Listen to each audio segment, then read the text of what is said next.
जिसने कहा मैं तुम्हें दिलासा देने आया हूं, उसी प्रभु यीशु के नाम पर आप सबको आज के कार्यक्रम आशीर्वाद की वर्षा में स्वागत है। जिसने कहा मैं तुम्हें दिलासा देने आया हूं, उसी प्रभु यीशु के नाम पर आप सबको आज के कार्यक्रम आशीर्वाद की वर्षा में स्वागत है। आनंद ही आनंद है मेरे यीशु के चरणों में। आनंद ही आनंद है मेरे यीशु के चरणों में। आनंद ही आनंद है मेरे यीशु के चरणों में। आनंद ही आनंद है मेरे यीशु के चरणों में।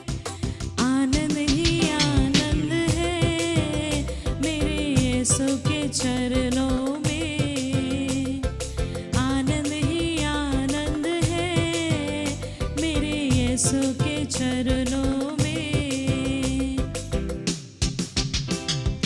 पाप मेरा क्षमा हुआ, श्राप मेरा निकल गया यीशु के रक्त द्वारा। नया जीवन यीशु में, कृपा जीवन यीशु में, पवित्र आत्मा द्वारा। पाप मेरा क्षमा हुआ, श्राप मेरा निकल गया यीशु के रक्त द्वारा। नया जीवन यीशु में, कृपा जीवन यीशु में, पवित्र आत्मा द्वारा। आनंद ही आनंद है मेरे यीशु के चरणों में। आनंद ही आनंद है मेरे यीशु के चरणों में। आनंद ही आनंद है मेरे यीशु के चरणों में। आनंद ही आनंद है मेरे यीशु के चरणों में। आनंद ही आनंद है मेरे यीशु के चरणों में। बाजे के शब्द में, दूतों की सेना में आएगा यीशु राजा। क्षण मात्र में हम रूपांतरण होकर महिमा में जाएंगे। बाजे के शब्द में, दूतों की सेना में आएगा यीशु राजा। क्षण मात्र में हम रूपांतरण होकर महिमा में जाएंगे। आनंद ही आनंद है मेरे यीशु के चरणों में। आनंद ही आनंद है मेरे यीशु के चरणों में।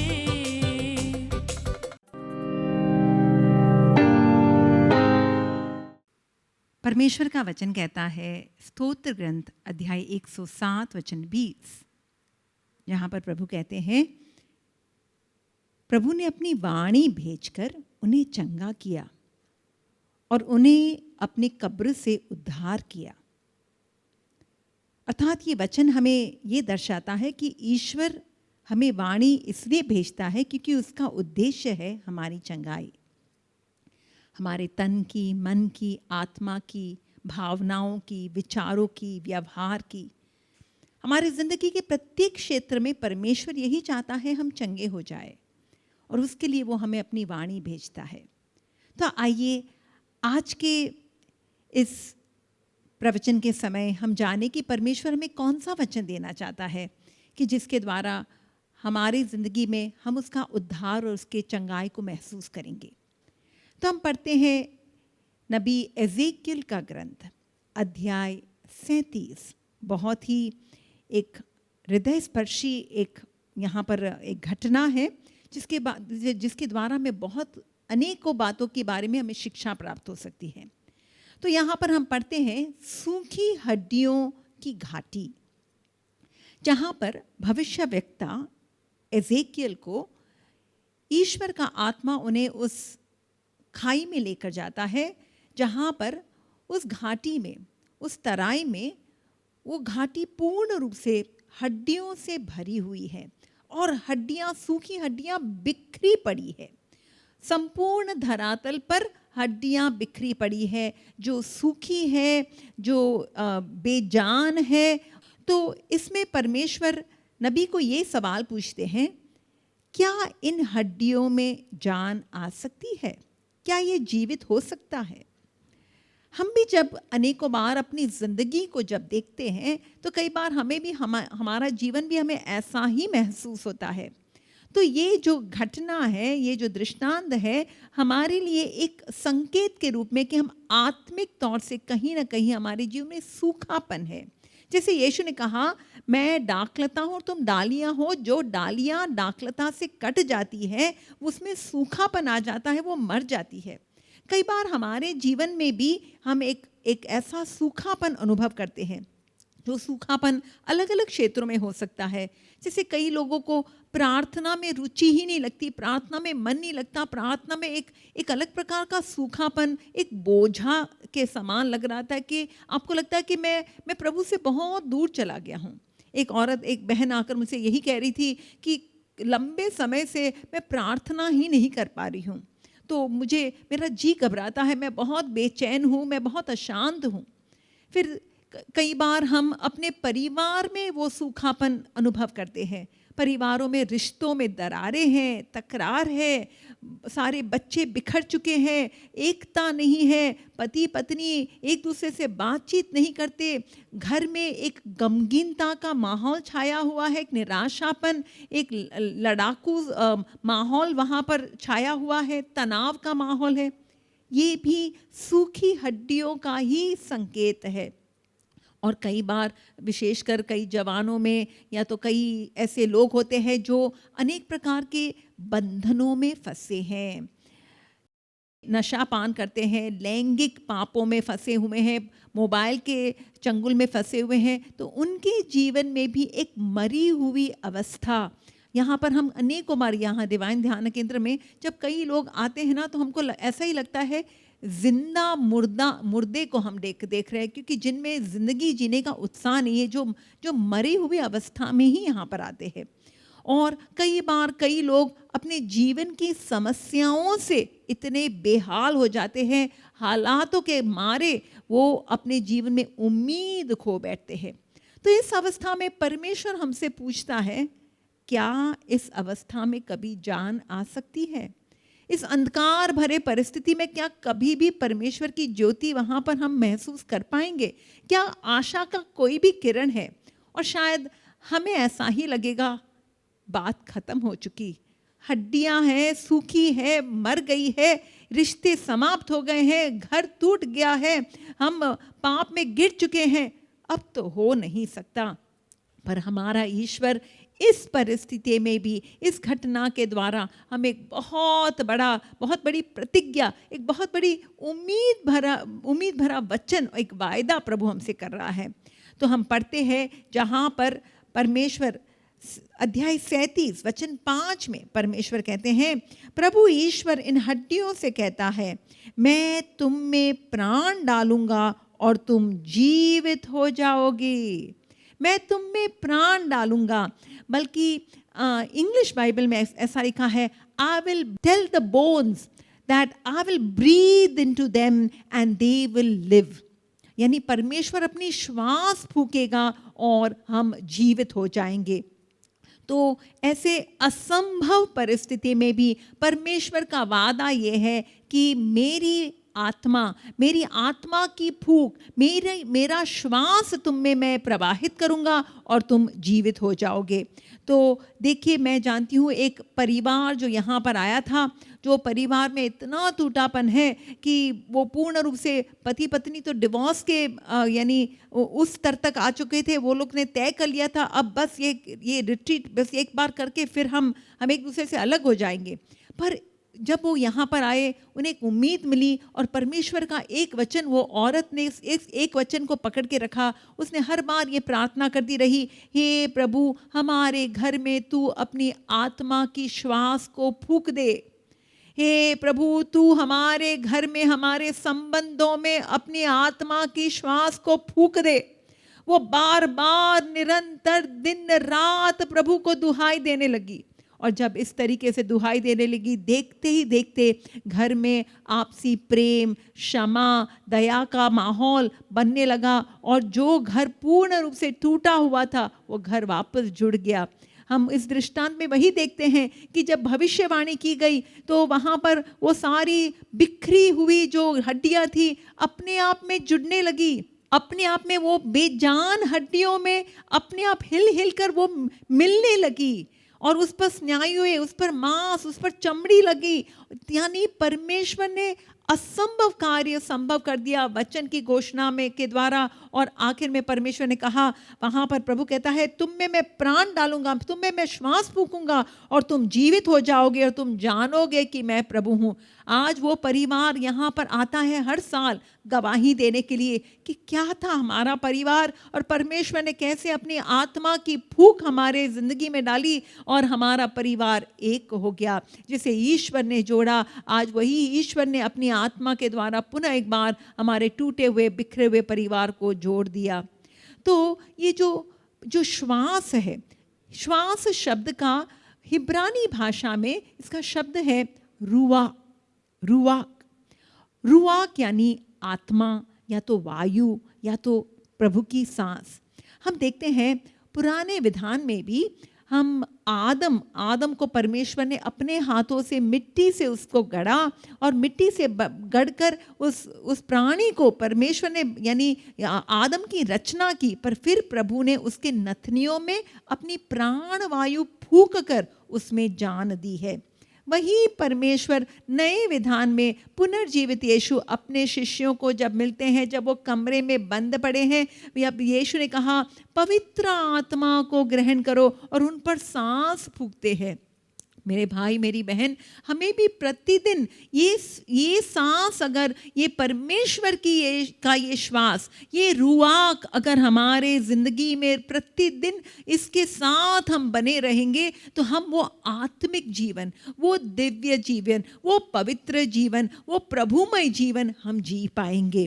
तो हम देखते हैं ये घटना कहाँ पर यीशु के जिंदगी में भी पूर्ण हुई है, जहाँ पर प्रभु यीशु की शुभ शुक्रवार के दिन उनकी मृत्यु होती है। मृत्यु के पश्चात उनके मृत शरीर को अरमिथिया के यूसुफ और निकोदेमुस ये यीशु को एक कब्र में दफना देते हैं।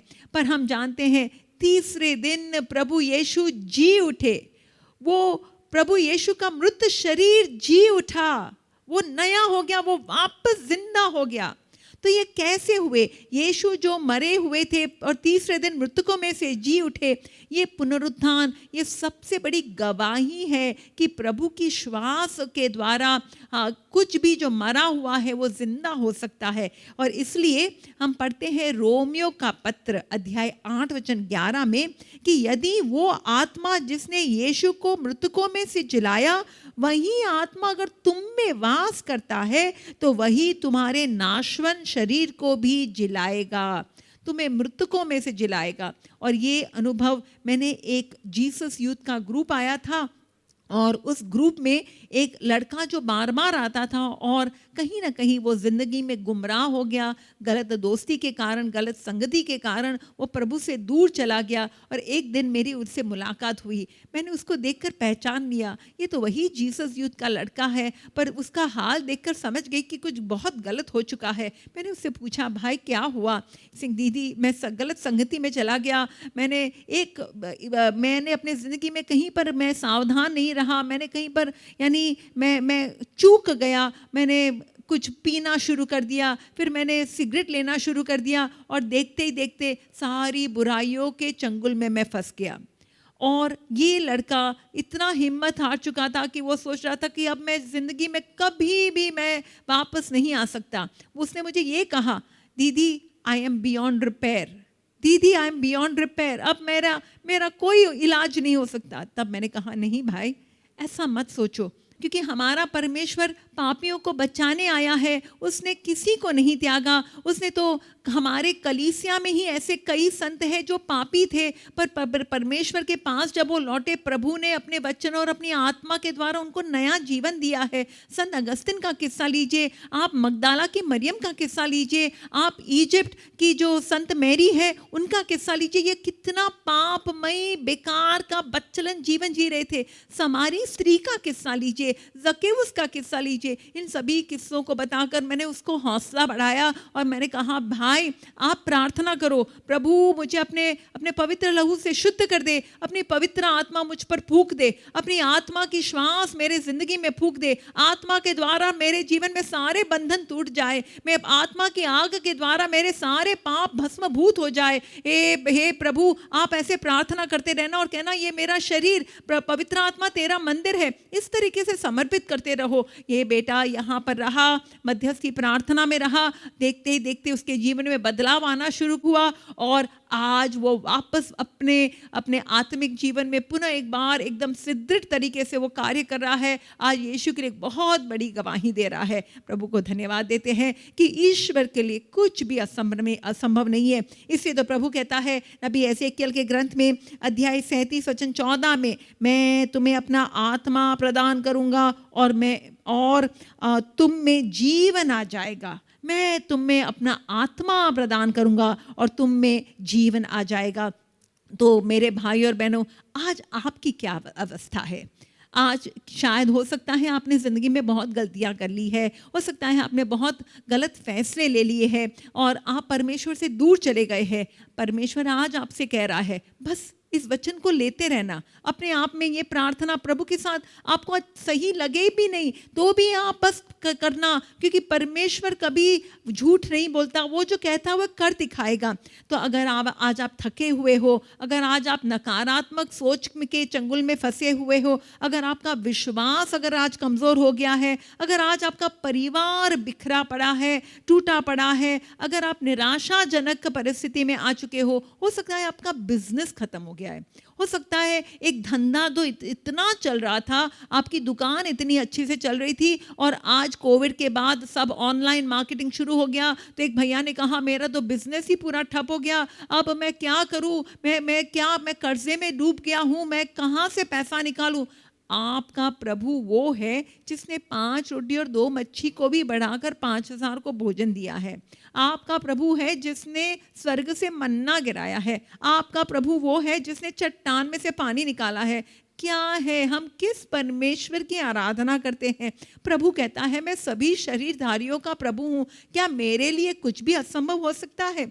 इसलिए मेरे भाई मेरी बहन, अगर आज आपके पैसों में भी तंगी हालत है, हो सकता है आपकी बेटी का ब्याह करना है, हो सकता है आपका घर टूटा, आपका घर एक खंडर है, वहाँ पर जैसे घर में बहुत दरारें आ गई हैं, वहाँ आपको घर की मरम्मत करवानी है और आपको पैसा नहीं है, तो परमेश्वर कह रहा है ये दशा कब तक बनी रहेगी? प्रभु कहता है ये दशा तब तक बनी रहेगी। नबी यशाया का ग्रंथ बहुत ही शक्तिशाली एक वचन है, बहुत ही शक्तिशाली परमेश्वर का वादा है। हमारा परमेश्वर जब वादा करता है वो केवल हमको दिलासा देने के लिए नहीं, बल्कि वो वादा हमारी ज़िंदगी में पूरा करना चाहता है। हमें केवल भरोसा करना है इस वचन पर। जैसे नबी एजेकियल ने विश्वास किया, भले ही देख रहे थे सूखी हड्डियों का धरा, वहाँ सूखी हड्डियाँ बिखरी पड़ी है, पूरी घाटी हड्डियों से भरी है, पर प्रभु ने जब पूछा क्या ये हड्डियाँ जीवित हो सकती है? प्रभु मैं नहीं जानता, पर प्रभु ने जो कहा उसको करने को उसने विश्वास किया।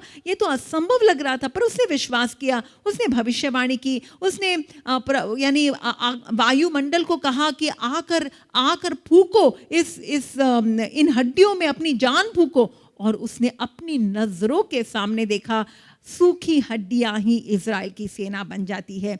वही कार्य प्रभु आपके जीवन में करेगा। बहुत सुंदर एक वचन प्रभु दे रहा है, यशाया का ग्रंथ अध्याय 32 वचन 15, जहां पर प्रभु कहता है यह दशा तब तक बनी रहेगी। सुनिए, ये दशा तब तक यानी एक सीमा है, एक समय है। ये मत सोचना अनंत काल तक बस हम जिंदगी मरते दम तक हम इस बीमारी में ही जीते रहेंगे, मुझे दवाइयाँ ही लेनी पड़ेगी, मेरे बच्चे कभी वापस नहीं आएंगे, मेरा घर कभी नहीं संभलेगा, मेरा घर कभी नहीं जुड़ेगा। नहीं, ये दशा तब तक, ये आपके जीवन की एक दशा है, वो तब तक बनी रहेगी जब तक, देखिए एक जब तक आ रहा है, यानी जब ये होगा तो ये दशा बदलेगी, जब तक हमें ऊपर की ओर से आत्मा का वरदान नहीं मिलेगा।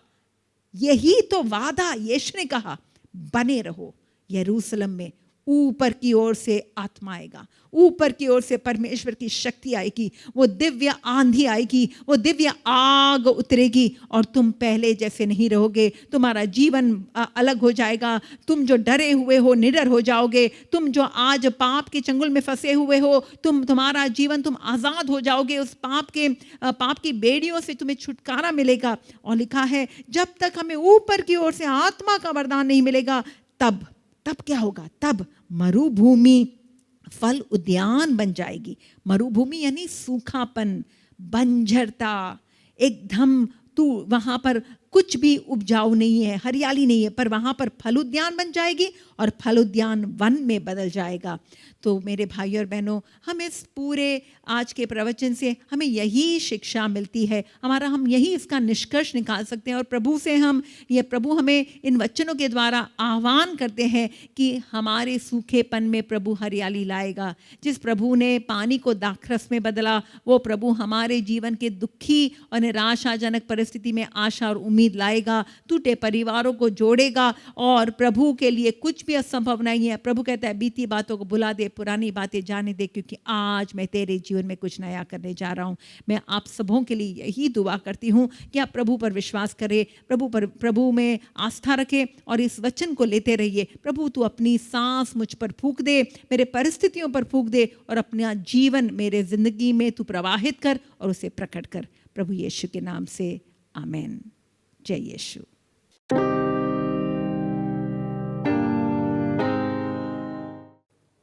पद्मा मेरा नाम है, मैं मुंबई से आया हुआ है। मेरे एक सिस्टर ने लेके आई इधर। मैं 16 साल पहला माला के ऊपर से गिर गया था। परमेश्वर ने 3 दिन मैं होश में नहीं था। फिर उसके बाद मेरा भाई ने बोला ये मर गए, ये जिंदा नहीं, ऐसा करके सब गाँव वाला को ये किया था। फिर उसके बाद होश में आया तो सब जम गए, ये कैसा हो गया। फिर मेरा बहन एक विश्वास करता था, वो बोला परमेश्वर का चमत्कार से मेरा बहन जिंदा हो गए। फिर मैं भी तभी से विश्वास करने लग गए। 1 साल कोमा में था मैं। उसके बाद बहुत पैसा भी खर्च किया, बहुत पैसा मतलब 50,000 तक खर्च किया। फिर उसके बाद फिर डॉक्टर ने बोला ऑपरेशन करना है। फिर ऑपरेशन करने का तो फिर वो भी विश्वास नहीं दिलाया ऑपरेशन होएगा नहीं होएगा। फिर उसके बाद फिर हमारा बच्चे ने बोला, मैंने बोला इतना सेवा करता है, अभी इतना करने का ज़रूरत क्या है। मेरे को विश्वास है परमेश्वर ने मेरे को जिंदा किया, उसने मुझे जीवित दिया, वही चंगा करेगा, उसका सिवा कोई चंगा करने वाला ही नहीं मेरे को। ऐसा करके मैं परमेश्वर को धन्यवाद करता हूँ। वही उसका मंदिर में वो बुलाया, वही मेरे को ठीक किया। यही विश्वास। हालेलुया, जय यीशु।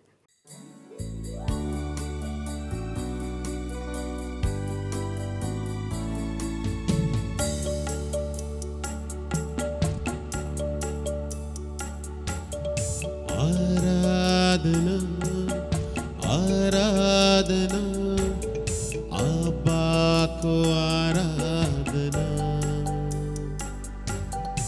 आराधना आराधना यीशु को आराधना आराधना आराधना आत्मा को आराधना।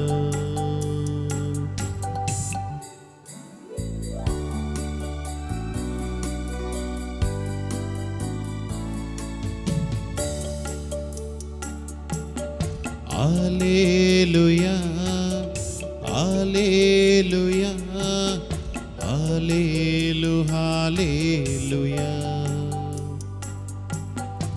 Alleluia, Alleluia, Alleluia,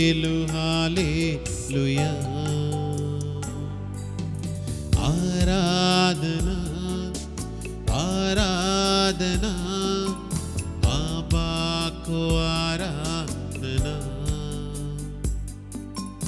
आराधना आराधना यीशु को आराधना आराधना आराधना आत्मा को आराधना आबा को आराधना यीशु को आराधना आत्मा को आराधना। ख्रीस्त में मेरे प्यारे भाइयों और बहनों,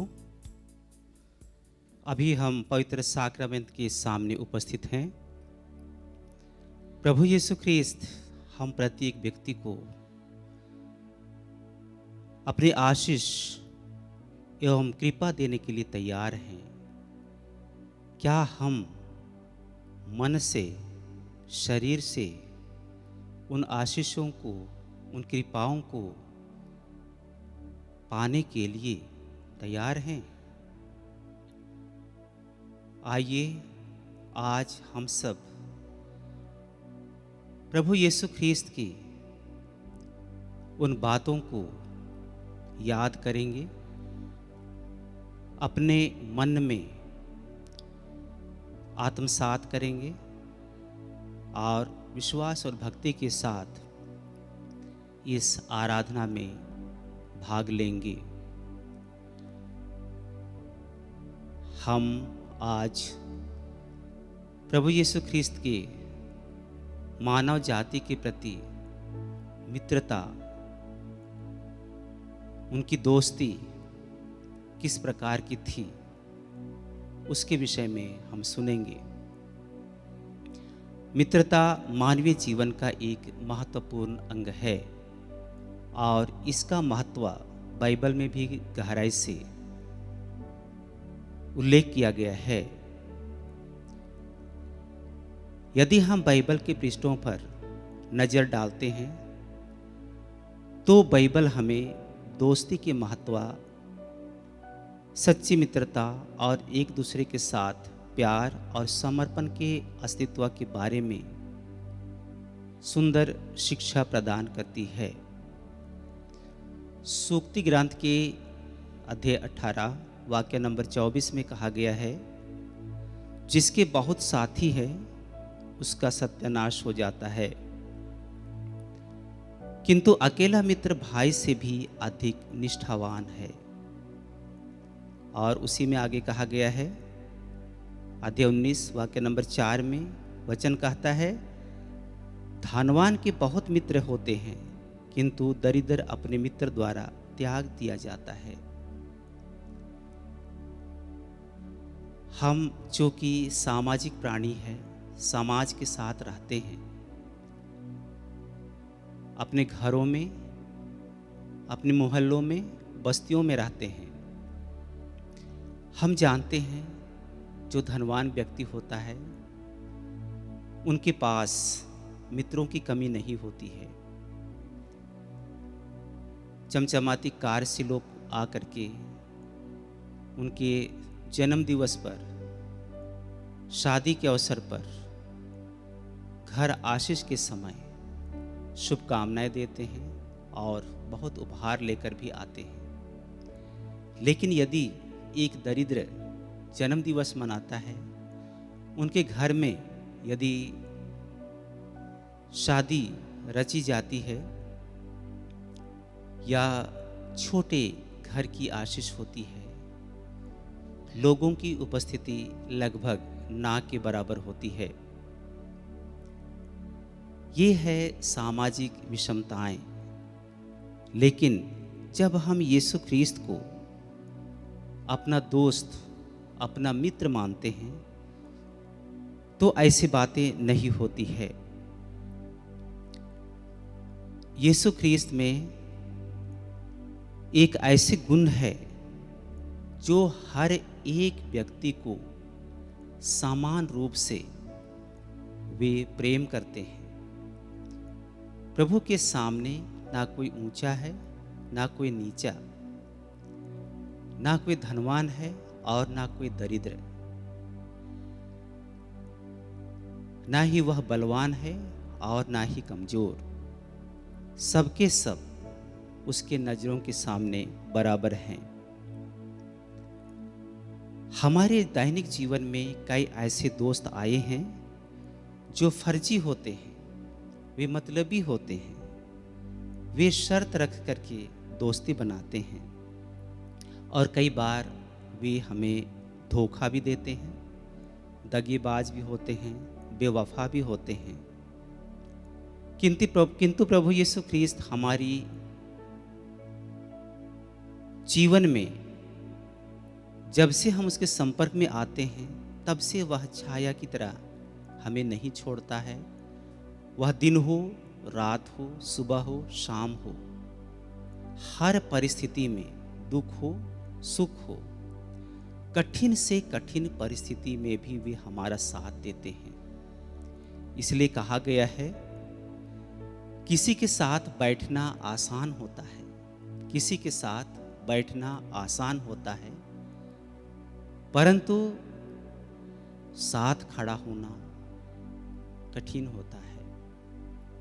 कहने का मतलब यही है कि अच्छे अवसर पर सब कोई हमारा साथ देते हैं, लेकिन जब हमारा बुरा वक्त आता है, परिस्थितियां प्रतिकूल हो जाती हैं, उस समय सब छोड़ देते हैं।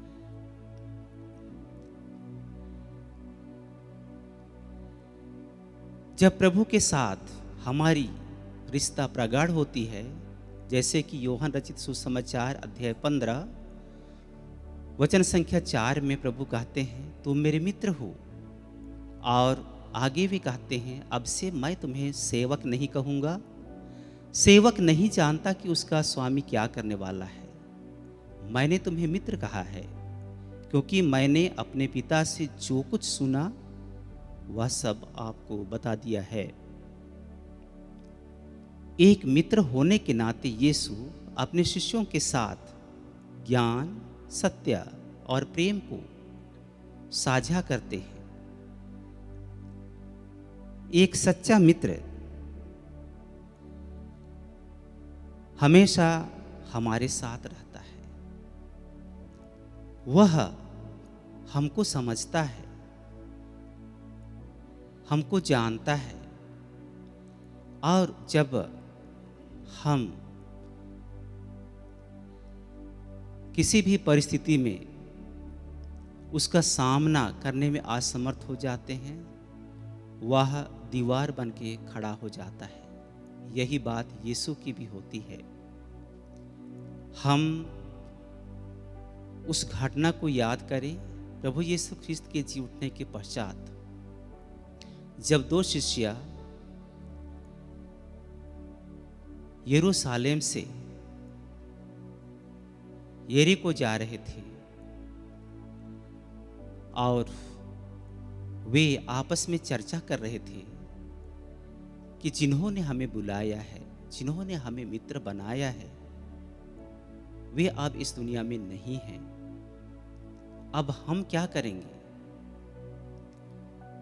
और वे हताश, निराश और उदास होकर के अपने भविष्य को एक अंधकार में बना करके वे अपने घर की ओर जा रहे थे। और रास्ते में यीशु अजनबी होकर के उनके साथ हो लेते हैं और उनकी बातों को वे ध्यान से सुनते हैं। जब चर्चाएं आगे बढ़ रही थी, यीशु ने पूछा, किसके विषय में आप लोग चर्चा कर रहे हैं? उन 2 शिष्यों ने उत्तर दिया, यरूशलेम में आप ही एक व्यक्ति हैं जो वर्तमान में घटित घटना के विषय में अनजान है।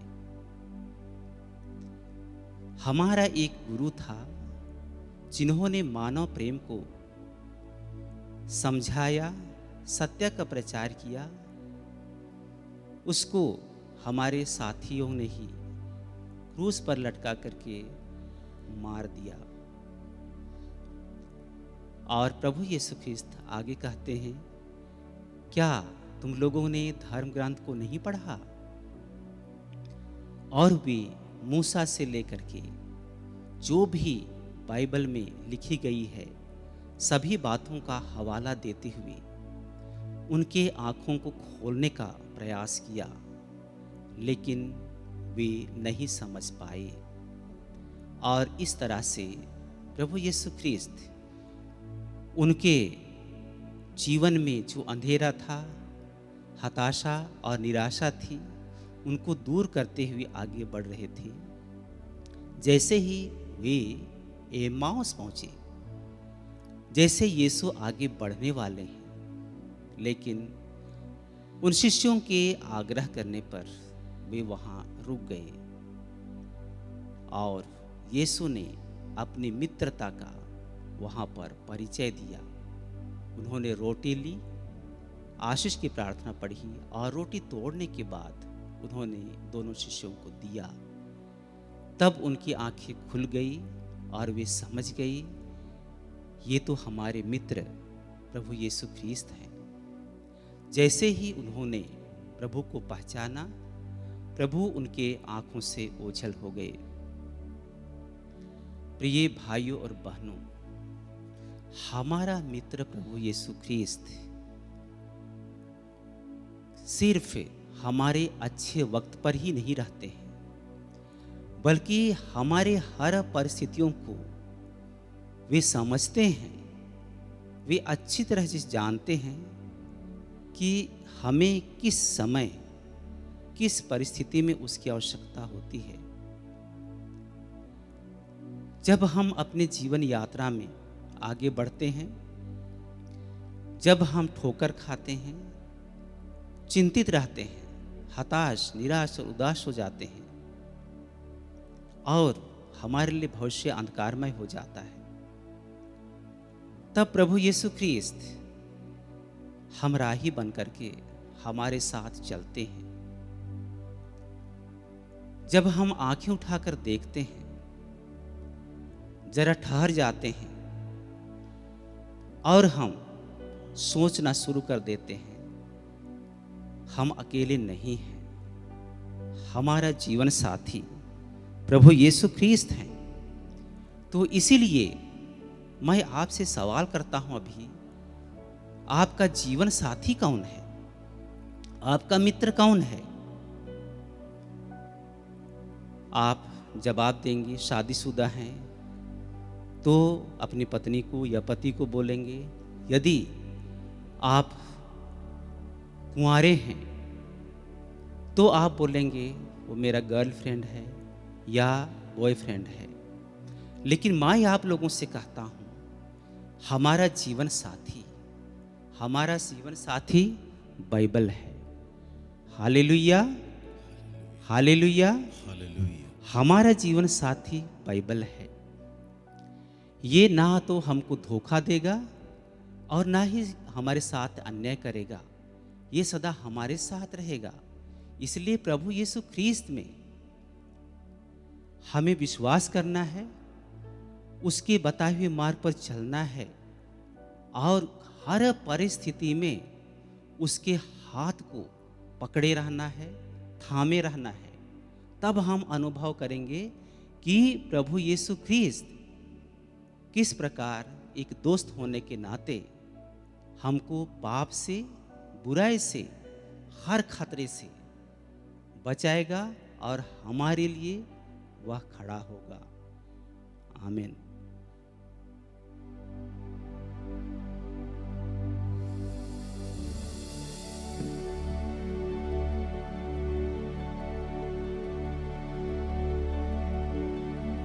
आराधना, आराधना, आबा को आराधना,